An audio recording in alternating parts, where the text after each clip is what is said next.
Halo teman-teman, kembali lagi di channel Rama Putra. Sekarang kita lagi membahas perbedaan aktivis dan aktivisme. Kenapa saya ingin membahas ini? Karena ini juga termasuk keresahan dari saya dan mungkin banyak masyarakat. Kita melihat ya, bagaimana generasi muda punya peran penting dalam perubahan di Indonesia deh.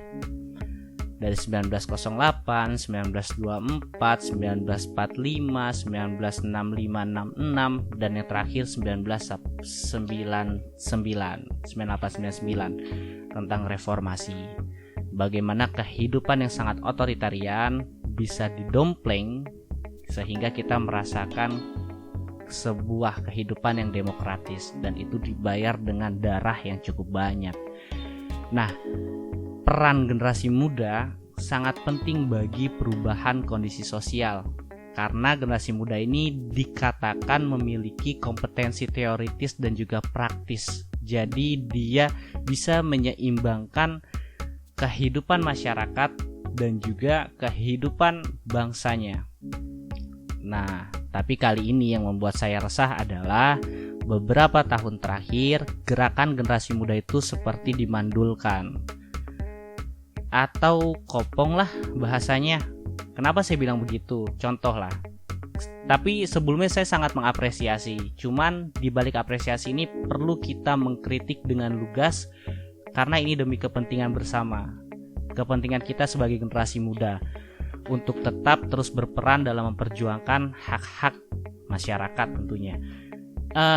Kita lihat ya bagaimana demonstrasi yang tahun lalu bertema reformasi di korupsi.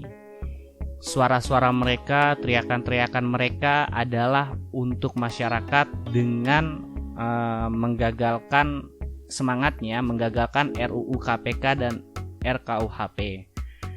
Dan RUU KPK-nya akhirnya disahkan menjadi Undang-Undang KPK. Nah, sekarang kita seperti kehilangan arah atau menjadi peran macan ompong generasi muda ini.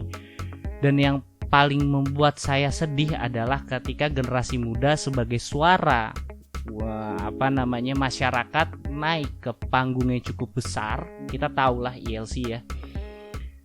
Mereka berhadapan dengan beberapa delegasi pemerintahan, ya Pak Yasona Lawli, dan ada beberapa presma yang berbicara, tapi mereka seolah-olah dibuat tidak mengetahui apa-apa. Dan yang lebih parah adalah ketika ada argumentasi yang ternyata argumentasi itu tidak ada di RKUHP.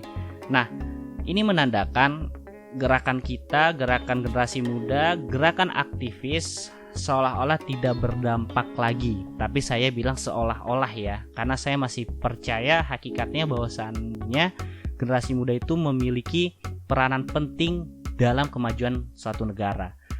Apalagi kita tapi maksud saya ada bonus demografi di mana 64% generasi muda di tahun 2024 itu banyak sekali. Dan kita di sini atau saya pribadi ingin menguraikan supaya kita semua memahami dan tidak terjebak dalam kalau saya bilangnya aktivisme. Dan kita bisa menjadi aktivis. Keinginan saya seperti itu. Kita perlu tahu dulu perbedaannya. Apa itu aktivis, apa itu aktivisme. Secara etimologi lah. Berarti kalau secara etimologi kita pecah kata-katanya. Aktivisme, aktif is kan gitu kan. Nah, aktif itu kan sebuah usaha atau giat gitu ya. Isme itu sebuah pemahaman. Jadi pemahaman kalau aktivis dia adalah sebuah sifat tentang usaha atau kegiatan dalam berjuang. Sedangkan aktivisme adalah pemahaman tentang kegiatan atau perubahan. Nah, dua hal ini berbeda sekali ketika kita jabarkan.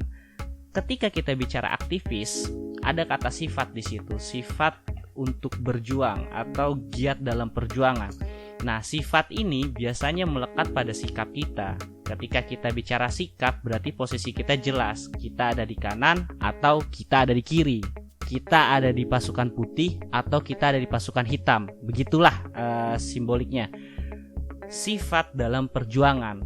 Jadi aktivis ini banyak, nggak cuma mahasiswa. Aktivis ini ada akademisi, ada budayawan, ada mahasiswa itu sendiri, ada influencer dan lain-lainnya. Pokoknya mereka yang punya atau cukup besar peran intelektualitasnya dalam perubahan sosial atau perubahan suatu negara.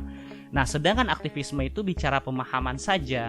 Jadi ketika dalam pergerakan, kalau kita menjadi kelompok aktivis, seharusnya kita sudah menguasai sense of crisis-nya, kepekaan dalam permasalahan sosial itu. Sense of crisis dibangun secara experience itu dari sense of belonging, rasa saling memiliki kita terhadap kondisi negara, dalam peran kita sebagai generasi muda, bagi yang seniman, bagi yang mahasiswa, akademisi, dan lain-lainnya. Harus timbulkan sense of belonging. Sehingga ketika kita bergerak, yang muncul adalah esensi. Dan esensi ini yang harus kita perjuangkan, walaupun harus berhadapan dengan pemerintah. Contohnya seperti itu. Bukan saya ingin mengajak kalian makar ya, tapi gerakan-gerakan aktivis seharusnya sudah direncanakan dalam rencana taktisnya untuk menggolkan perjuangan mereka melalui gerakannya, mulai dari diplomasi sampai dengan akhirnya demonstrasi dan seterusnya, sehingga pesan mereka itu bisa didengar oleh pemerintah atau negara atau objek yang ingin mereka tuju, dan mereka bisa membawa kepentingan yang paling luhur, yaitu adalah kepentingan masyarakat. Nah, berbeda dengan aktivisme, ini yang menjadi keresahan saya. Mereka menganggap dirinya sebagai mahasiswa misalnya, atau yang lainnya gitu ya. Tapi gerakan mereka itu seperti wisata sosial. Ngerti nggak wisata sosial? Misal datang ke reformasi datang di aksi kemisan. Terus dengan seudel jidatnya, maksud saya ya. Mohon maaf kalau belibet. Selfie gitu ya kan, ikut nyanyi bareng dan seterusnya, tapi tidak mementingkan perasaan 9 orang yang hilang itu, yang berdarah-darah, dan hasil demokrasi ini bisa kita rasakan. Jadi mereka hanya seperti artis dalam tanda kutip atau ngartis. Mereka ingin diakui sebagai aktivis, padahal mereka adalah aktivisme. Mereka ingin diakui sebagai pergerakan atau perjuangan bagian solusi dari negara, padahal mereka adalah benalu dan bagian masalah dari negara. Karena kalau misalnya kalian menjadi aktivisme, kalian hanya menyengsarakan masyarakat saja. Dan ini yang saya tidak mau, setiap gerakan menjadi cibiran masyarakat. Padahal mahasiswa itu membawa kepentingan masyarakat. Kalau itu mahasiswa atau generasi muda itu bergerak membawa kepentingan masyarakat. Masyarakat menganggap kita ini sosok atau tokoh, bukan benalu. Jadi pilihannya hanya ada 2 maksudnya. Kalian mau menjadi aktivis bagian solusi, atau aktivisme bagian dari masalah. Hanya ada 2 pilihan.